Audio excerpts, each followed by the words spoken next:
मैं डॉक्टर शिशिर उपाध्याय सवाल तो पूछेंगे मैं, हम जिन मुद्दों पर चर्चा करेंगे उसके पहले आपको एक महत्वपूर्ण खबर बता दें जो प्रदेश में हम लंबे समय से प्रयास करते हैं, और इसके पहले जब सत्ता में कांग्रेस थी तो वो बताती थी कि पूरे देश में छिंदवाड़ा मॉडल बहुत काम करता है। छिंदवाड़ा में क्या हो रहा है, छिंदवाड़ा में क्या स्थिति है, वहाँ पर मुख्यमंत्री वहाँ के हैं, 30 साल तक केंद्र में मंत्री रहे हैं, लेकिन वहाँ के माननीय सांसद, ऐसा हमारे संवाददाता ने बताया, माननीय सांसद नकुल नाथ जी जब जा रहे थे तो वहाँ पर गाड़ी फंस जाती है, और गाड़ी जिस तरीके से फंसती है वो देखकर लगता है कि सांसद नकुल नाथ जी की क्षेत्र में, उनकी लोकसभा क्षेत्र में, उनके जिले में, जो पूरे देश में कहा जाता है कि ये छिंदवाड़ा मॉडल है, वहाँ सड़क पर गाड़ी फंस गई है, टोचन करके निकालना पड़ रहा है थोड़े से पानी गिरने पर। अभी बरसात आई नहीं है ये जी। इसी मुद्दे पर हमारे संवाददाता अतुल गजभिये जी हैं। मैं अतुल जी को, अगर हमारी टीम ने जोड़ लिया हो तो मैं अतुल जी से पूछना चाहता हूं। अतुल जी, आप मुझे सुन पा रहे हैं?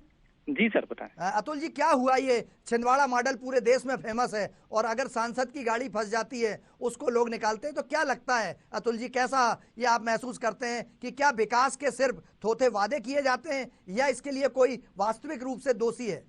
जी शिशिर जी, मैं बताना चाहूंगा, दरअसल ये जो राजनीतिक पार्टियां जिस तरह के दावे आज तक करती आई हैं, चाहे वो भारतीय जनता पार्टी हो या कांग्रेस हो, निश्चित तौर पे मैं बात यहाँ छिंदवाड़ा में कांग्रेस की इसलिए करूंगा क्योंकि 40 सालों से कमलनाथ छिंदवाड़ा से सांसद है, केंद्र में मंत्री रहे हैं, और निश्चित तौर पर जो गांव से सड़कों को जोड़ने का एक पुराना अभियान चलाया गया है, जो बड़ी बड़ी बातें की गई, आज वो दावे जमीनी तौर पर पूरी तरह खोखले नजर होते दिखाई दे रहे हैं।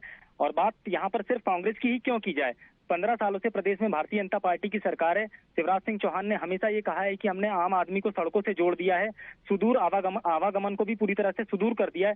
मगर आज छिंदवाड़ा के सांसद नकुल नाथ, जो छिंदवाड़ा से सड़क परिवहन के माध्यम से नागपुर जा रहे थे, उनकी गाड़ी अचानक पुल पर पानी होने के कारण एक डाइवर्टेड मार्ग लेती है और उस मार्ग में जाकर के एक छोटे से नाले में फंस जाती है। साथ में उनके एक राज्य मंत्री गुरुचरण खरे, जो अनुसूचित जाति आयोग से सदस्य भी हैं, उनकी गाड़ी भी फंसती है, पूरा काफिला उनका फंस जाता है। शिशिर जी, कहना यह होगा कुल मिलाकर के कि जो राजनीतिक पार्टियां जिस तरह के दावे बताते आ रही हैं, करते आ रही है, वो जमीनी स्तर पर पूरी तरह से नाकाम और फेल दिखाई देते हैं। जी अतुल जी, आपने क्या माननीय सांसद जी से मिलकर, या वो जो दूसरे आयोग के सदस्य थे, अध्यक्ष जी थे, उनसे क्या पूछा कि यही है छिंदवाड़ा मॉडल जिसको हम पूरे देश में कहते हैं कि हमने बहुत विकास किया है, बहुत विकास किया है? मैं 15 साल भाजपा की सरकार रही है, 17 साल हो चुके हैं, क्या इसी तरीके का विकास होता है? जी, मैं आपको शिशिर जी इसमें ये बताना चाहूंगा कि केंद्र में मंत्री नितिन गडकरी, जो नागपुर से हैं, उनका छिंदवाड़ा चूंकि समीपस्थ जिला है, नागपुर से बहुत सटा हुआ एरिया है, और सौंसर और पांडुरना जो छिंदवाड़ा का एक क्षेत्र पड़ता है, उनसे उनका निश्चित तौर पर लगाव भी बहुत है। आए दिन वो सौंसर और पांडुरना आते भी हैं, मगर इतना बड़ा मंत्रालय होने के बावजूद चूंकि छिंदवाड़ा से आमतौर पर लोग चिकित्सकीय सुविधाएं लेने के लिए नागपुर के लिए आवागमन करते हैं, वहां के लिए परिवहन करते हैं, बहुत समस्याओं से दो चार होना पड़ता है, बहुत सारी समस्याओं से जूझना पड़ता है। ये जो एक गहरा नाला जिस पर आए दिन ये पानी भर जाता है, ये समस्या 15 सालों से भाजपा के शासनकाल में भी है और इसके पहले से भी थी। वहां पर तकनीकी रूप से परीक्षण जरूर करवाया गया, लेकिन सरकार उस ब्रिज को बनाने में पूरी तरह से नाकाम है, जो एकमात्र मार्ग है नागपुर को छिंदवाड़ा से जोड़ने के लिए। शिशिर जी बिल्कुल अतुल जी, मुझे ऐसा लगता है कि शायद माननीय लोगों की कथनी और करनी में अंतर होता है। आज इस पर ना तो माननीय मुख्यमंत्री शिवराज सिंह चौहान जवाब दे पाएंगे, ना छिंदवाड़ा मॉडल का दावा करने वाले कमलनाथ जी। नकुल नाथ जी तो अभी सांसद बने हैं, अब वो सत्ता में बहुत कम समय रह पाए, उनके पिताजी मुख्यमंत्री थे, लेकिन आखिर एहसास तो उनको भी होता होगा कि हम जनता के सामने किस मुंह से जाएं, जब हमारी गाड़ी फंस जाती है, हम ही उलझ जाते हैं, तो कैसे हम कर पाएंगे। ये माननीय पूर्व मुख्यमंत्री कमलनाथ जी के लिए भी चिंतनीय है, और ये मुझे ऐसा लगता है कि शिवराज जी के लिए भी चिंतन का विषय है कि यही क्या छिंदवाड़ा मॉडल है, जिस तरीके से 15 सालों के विकास का जो ढिंढोरा पीटा जाता है, वो यही छिंदवाड़ा मॉडल है क्या अतुल जी?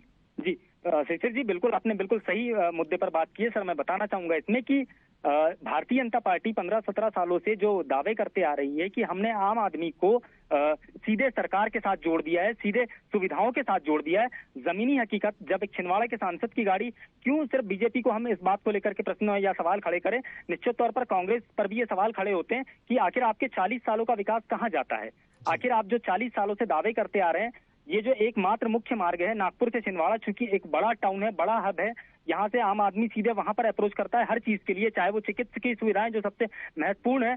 यदि कोई पेशेंट, यदि कोई मरीज जिसकी जान यदि जोखिम में है और उसको यहाँ से नागपुर रेफर किया जाता है, और इस तरह से यदि आवागमन बीच रास्ते में बाधित होता है तो उसकी जान पर बनाती है। क्या ये राजनीतिक पार्टियां इसके लिए जिम्मेदार या दोषी नहीं है? क्या इन पर इस तरह की बातों के लिए सवाल खड़े करना उचित नहीं है शिशिर जी? बिल्कुल अतुल जी, मैं सवाल तो यही है कि जनता सवाल पूछेगी अब नकुल नाथ जी से, कमलनाथ जी से, शिवराज जी से, वहाँ चौधरी साहब जो वहाँ पर हैं, जो वहाँ के विधायक रहे हैं, वहाँ से मंत्री रहे हैं, इन सब से पूछा तो जरूर जाएगा, सवाल पूछेंगे। आप हमारे साथ जुड़े अतुल जी, आपका बहुत बहुत धन्यवाद। बने रहिए साधना न्यूज पर। क्या ऐसी परिस्थिति जो बनती है उसके लिए कौन जिम्मेदार होता है? जो हालात होते हैं उसके लिए कौन जिम्मेदार होता है? क्योंकि आज सांसद की गाड़ी खुद फंस जाती है और टोचन करके एक दूसरी गाड़ी से, यहाँ पीछे जो काफिला खड़ा है, बहुत सारे लोग अस्पताल जा रहे थे, बहुत सारे लोग डॉक्टर को दिखाने जा रहे थे। ये तो हमारे रिपोर्टर ने फुटेज ले लिए, इसलिए ये खबर जनता के सामने आ रही है। लेकिन अगर ऐसे हालात रोज बनते हैं तो कौन जिम्मेदार है उसके लिए? किसकी जिम्मेदारी है कि इनको, आम आदमी को, आजादी के 75 साल बाद भी हम छिंदवाड़ा से नागपुर का सीधा रास्ता नहीं बना पाए, जबकि हम मॉडल कहते हैं कि हम छिंदवाड़ा मॉडल के लिए काम कर रहे हैं। तो ऐसे हालातों के लिए कौन जिम्मेदार होता है? इस पर जनता तो सवाल पूछती है, और सवाल शिवराज सिंह जी से भी पूछा जाता है कि आखिर 15 साल 17 साल सत्ता में रहने के बाद भी वहां से अनसुईया उइके राज्यसभा सांसद रहीं, जो माननीय महामहिम राज्यपाल हैं आजकल छत्तीसगढ़ की। उसके अलावा वहां से दीपक सक्सेना जी रहे, बहुत सारे लोग ऐसे रहे, चौधरी चंद्रभान सिंह जी वहां से रहे, जो लोग प्रेम नारायण ठाकुर जी वहां से रहे। ये लोग आखिर क्यों नहीं कर पाए? ये एक छोटी सी पुलिया बताती है कि किस तरीके की स्थिति है। जी हम